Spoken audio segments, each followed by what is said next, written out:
Well, the Brantford Red Sox have been, I don't want to say one of the quieter teams, but I know you guys usually keep your announcements as far as player profiles and player signings and manager signings and everything else, probably till later in the season anyways. So, like, as far as when we get closer to things, I don't know if that's by design or just how it works out sometimes with some teams and everything else.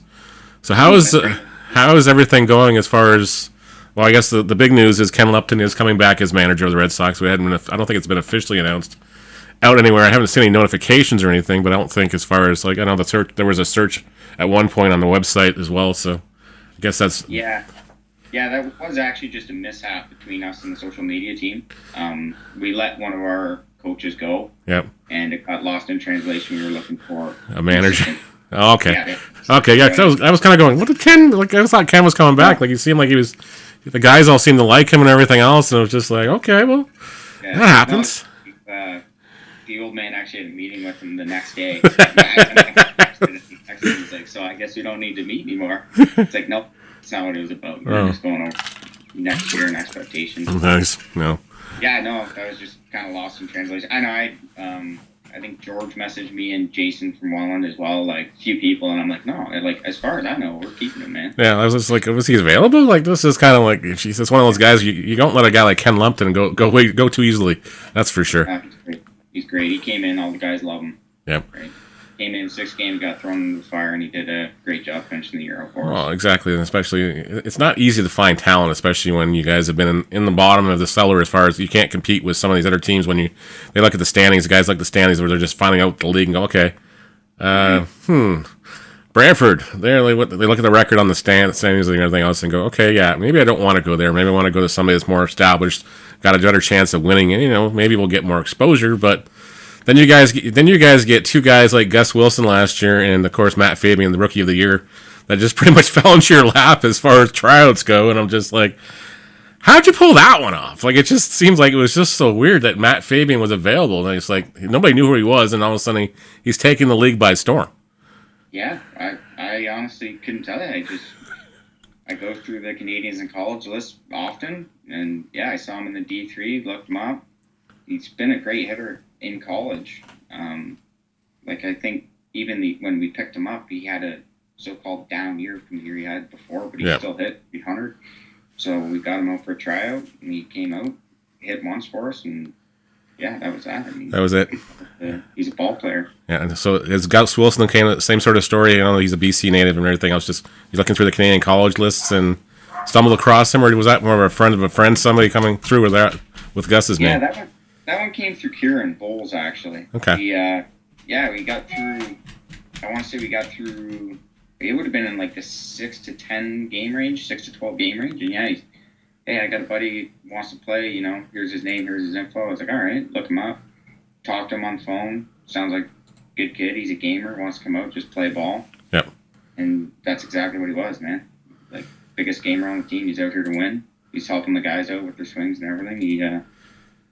Yeah, no complaints. It turned out to be a great year for him, and he's coming back as well. I plan on having him back. That's good. As far as what are you guys looking for right now? What are you, as far as, okay, you're working through the list. You're probably talking to Ken. You're talking to players, everything else. What's on Ken's list? What's on your list in the next little bit here to? I don't know. Are you got a big name coming somewhere? A big surprise you're looking at, or?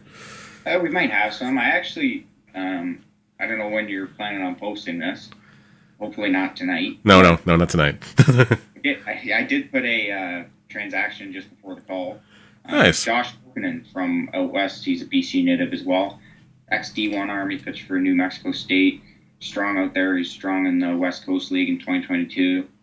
Took a year off last year just to work. But yeah, I'm excited to have him. He'll be in our rotation.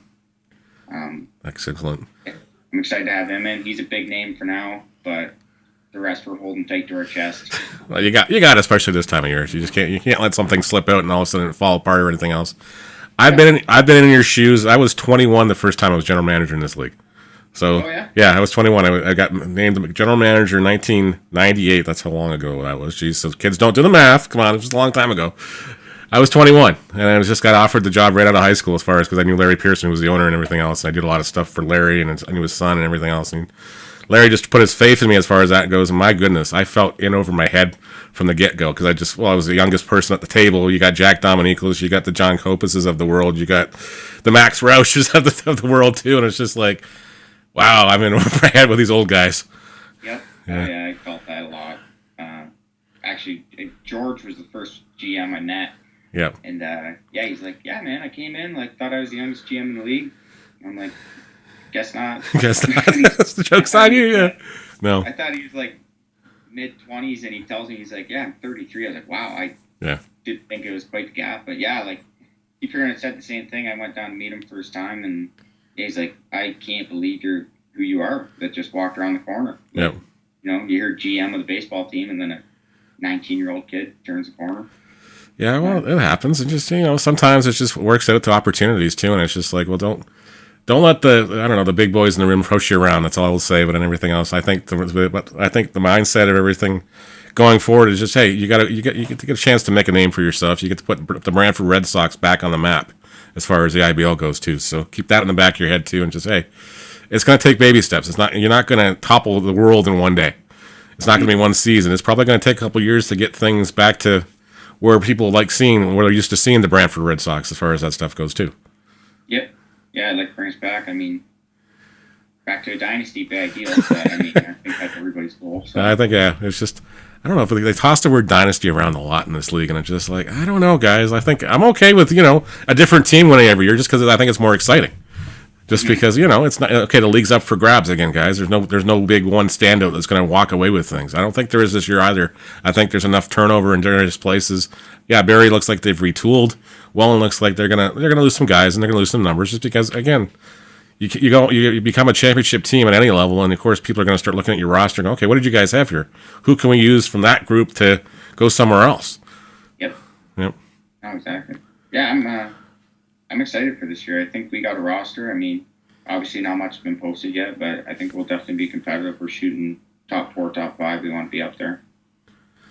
That'd be pretty good to see as far as now. Now, you guys are running a bunch of promotions or anything as well, or you got anything planned? I know for those game days and stuff like that. Yeah, I think we have game day promotions for, I want to say almost all of our games are booked. That's nice. I think 16 or 17 are booked up for the game day promotions. I don't deal with that as much. My mom does, Connie. She does more of the game day promotions. But yeah, I was talking to her about it. Like we had a meeting here a couple weeks back, and it's looking good for the promotions wise. It should be a good day for opening day against Chatham. Welcome into the league, everything like that. So yeah, you guys got the luck. You lucked out. You get the Chatham Barnstormers, their first game of the seasons, and then I guess you'll have a big crowd, and plus I think the game is on TV as well too, if I'm not mistaken. I think it's the game of the week, or it's going to be the game of the week. At least that's what I keep hearing rumors about too. So it's just like that's going to be kind of fun. Yeah, I heard Rogers. I've heard that they were going to come down and do the game as well. So, nice. Yeah, it'd be good. I'm excited for that. Like it'd be a great, welcome to the IBL. Hopefully it's not too great. Like to pull a W out. Yeah. Well, exactly. That's been our struggle the last few years. We haven't started out strong. Like, I don't know how many games we went at the start of the year last year before we took one, right? Yeah. I mean, obviously there was the 2-40 or 2-39. Yeah. It's hard to count starting a year out strong when you only got 2. Yeah.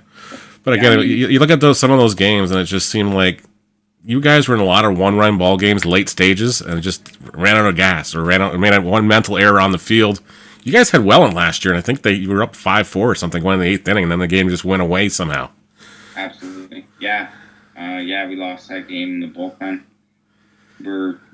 I would say that's the main focus right now is probably adding impact arms, right? Yeah, well, exactly. And, even just retaining the guys that we got. Mm-hmm. I think we got a lot of guys that are unproven, got 1 year in the league. Armitage came in mid-year. So did Ricardo Alvarez de Lugo. They pitched great for us. They did their job. They knew what they needed to do. Yep. And I'm glad. I'm looking forward to seeing a full year from them because they came just halfway through cold, hadn't been thrown in a while. You get a full year in with the same clubhouse, you're gelling. I'm excited. So yeah, last year was more add and then retain. Yep. But this year I'm looking more just retain, same core. And then trying to build out from there. Yeah. Which is good. That's what you want to be as far as anything else, especially in any league, but this league especially. Now, is there? I don't know. You're definitely finding this more of a more hitter-friendly league than it is anywhere else. Do you find your ballpark works to your advantage sometimes, or your disadvantage because of that stuff? Or I mean, yeah, I would say it's to our advantage, and to some extent, when you're weaker on the pitching scale, for sure. Yeah. It it doesn't hurt when you got a warning track fly out rather than playing in Kitchener. Yeah. Well, exactly. Or you get the one off the top of the fence out in right or left field because it's just not going in somebody's garden for once. Yeah. Yeah. Yeah. I mean, I don't know. I guess you call it a blessing in disguise. It's just our guys never seem to have the same power numbers as guys in Toronto or Kitchener, Hamilton. The shorter ballpark. Shorter fences, and just I don't know. The ball in Kitchener just seems to carry on a given day. If the traffic's going crazy on the roads behind it, just seems to like pull the ball out for some reason. Absolutely. Yeah. And I guess this year you're gonna have Chatham with that short porch in right field, but it's got a 15-foot high fence, so it's gonna be interesting to see when guys go down there and just take the first couple of swings in there and go, okay, yeah, I'm gonna be swinging for the fence this way or whatever. But yeah, it'll be interesting. Yeah, it's always, I don't know. I've kind of found playing ball, that's always the issue too with short fences, is you're just trying to put one out. Yeah. And it results in more strikeouts as well, for sure. But yeah, I don't know. I wouldn't say too many guys are going for bombs with Arnold Anderson because I think it's 415 out to center. Yeah, right? It's not a short jaunt. It's like it's a legit shot when you get them out there and everything else. Yeah, you're not hitting a lucky shot. You got a pop in your bat. So yeah. Well, you think of all the guys that played in Brantford over the years that actually did have a lot of pops. That are like the Scotty Thormans, the Josh McCurdy's, those guys with the big boppers, and Lee Delfino, and those guys would swing for gaps more than try to hit them over the fence in that place. Yeah, absolutely. I would say it's more worth just going gap to gap rather than trying to pull the ball out the left. Yeah, because you hit a ball hard, you go off the top of the left field fence, and you ripped it right there. You got a shot of getting thrown out at two if you're not. Well, exactly, because it's just the way it comes back off that fence too. It's like, oh, okay, it's got a little a little pushback to me. So it's like, yeah, it's nice and tight, and then boom, it's back in the guy's glove. And you're not, like you said, if you're not careful, they're going to second base, you get thrown out very easily. Yeah, absolutely. Very easily. I've always been a fan gap to gap. I don't know. I've never been if you can only pull the ball for power, I see a gap to gap hitter as more of an actual ball player than just a pull hitter who can put them out because you're big, Exactly. So what is going to be the mindset going into this year? Just trying to, you're like you mentioned off the top, I guess you want to be aiming for middle of the pack. What are you guys looking to do as far as, are you focusing more on speed when you're looking at players? You're looking at just guys that can fill roles? You're just trying to get guys that can play defensively and hope they have a little pop? It'd be nice to have a little more pop, a little more speed, obviously. We were like bottom of the categories in both last year. Yeah. Generally speaking, I mean, just looking for guys who can get on base, right? Yep. You can get on base and get knocked around. And another thing, I want to be aggressive on the base pass as well. You hit a single, lead the game off, and if you can make your way to two bag and score on a single, huge. We got paging Matt Fabian. We got to take advantage of taking as many bags as we can, and on the defensive side, we got to limit our walks. They were down from 2 years ago, but they still got to go way down. We led the league in walks by far, and I think it's huge. I think Laukonen's going to be very well for that. He's never been a high walk guy. He's always been a decent strikeout guy, but he's never been a high walk pitcher. So I'm excited to have him in the rotation. I think that'll really help. And I think another thing too is consistency. Like we rolled through with our import spots last year. We rolled through I think 6 guys. It seemed like you guys were having a fair bit of. You were still filling out some guys. Some guys were working out. Somebody got hurt or something. And it was just like it just didn't seem like it was going your way as far as imports went. Yeah, absolutely. Like our day one starter last year, he was driving up. It was about a week before the season started. He drove to the border. It was like a 14 or 15-hour drive, and he got turned around, and he could not get in. Yeah. So that set us back right off the bat, right? Yeah. Like it's a week before the year. He's turned back, looking for another guy to come in. It's like, oh. Yeah, well, exactly, because especially with the imports, and I don't think a lot of people realize it, it's not just, we can sign this guy from the States. He's got to make sure he's got the proper visa. You got to have all the proper paperwork, too, and it's it's not just like, okay, you can't just walk across the border with a piece of paperwork and say, here, I'm here.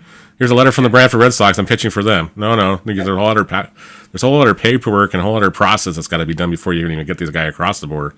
Then if you're looking at an international player that's not coming from the U.S., it's like even 10 times worse as far as the visas and everything else.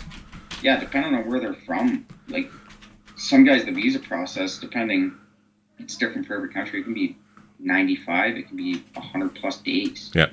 So if you don't have that guy signed by January, because 95 days is it's the time they give you, but it's not exact. No, exactly. I know the Royals went through that with Dario Alvarez 2 years ago. And it was just like, literally, his visa finally got cleared 2 days after the signing deadline. It was like, it's like no good now, but yeah. And then it's a huge. I mean, it's a pain, but it's something you got to work through, right? Yeah. I mean, you don't have a choice. It's a government process. It takes a while, but yeah. I mean, definitely not ideal when you get a guy, especially right now. Like right now, it's very hard to sign international players because most visa processes, like at the minimum, I think the lowest one I've seen is 21 days. Yeah. And I think that's from Colombia. So unless he's Colombian, good chance he's not getting here by the start of the year. No. As of now. Yeah. No, exactly. Because we're now we're almost to April. We're like 4 days away from April here now. So it's like, you're not going to get these guys as far as those numbers go. So what has been the biggest challenge for you wearing the GM hat so far? What is is it?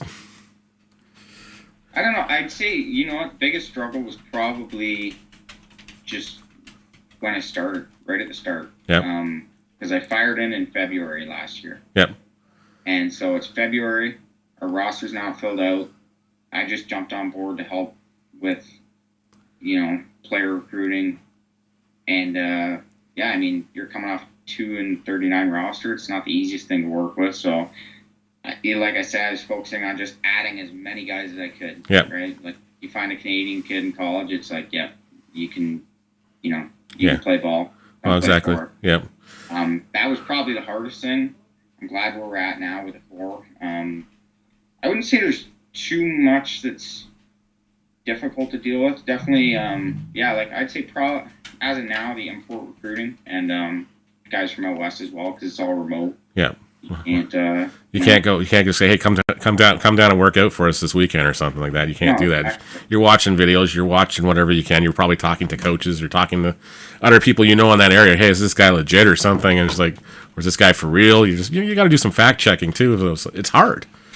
Oh yeah, exactly. It's not ideal. So yeah, I mean, it's especially hard because I think as of now we have 2 guys coming on visas, so international, and when they're in those countries, I can't say I speak any Spanish, right? So even if they do have a reference and it's a coach, who knows if he can even get the message across to me what this player's capable of. Well, exactly. Or if he's not already getting paid by this player too to say, hey, whatever he tells you, I'll pay you $5, whatever it is, or the equivalent out there.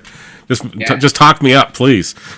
Oh yeah. So it's like, if anything, that's the toughest thing. We definitely went through it last year. I found with one of the guys that came up, definitely didn't meet expectations.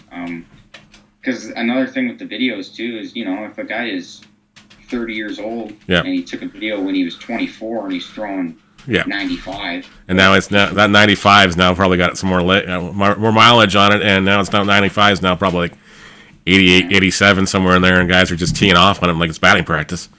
Yeah, exactly. So that's the tough part, but I'm hoping with the guys that I've been talking to, they've all been affiliated ball. They've been in good leagues. I think they'll be able to come here and play, and I just want consistent performance, right? I don't want to be screwing around with my imports like I was last year. Yeah.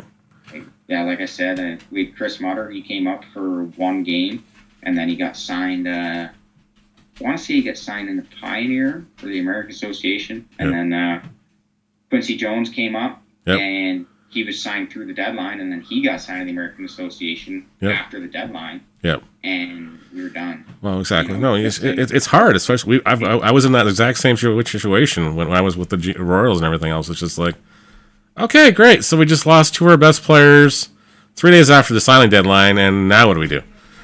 Yeah. Oh yeah, that hurt. That does. That hurt us bad. I mean, you can't sit here and say one pitcher would have brought us all the way to the championship. No, but But one pitcher in your rotation was probably, it's a break for Danny Howard or something, so he doesn't have to throw another day on a weekend. He can throw maybe the Friday and not have to use him again until maybe Tuesday at a night game against Guelph or something. Yeah, exactly right. So that definitely hurt. Yeah.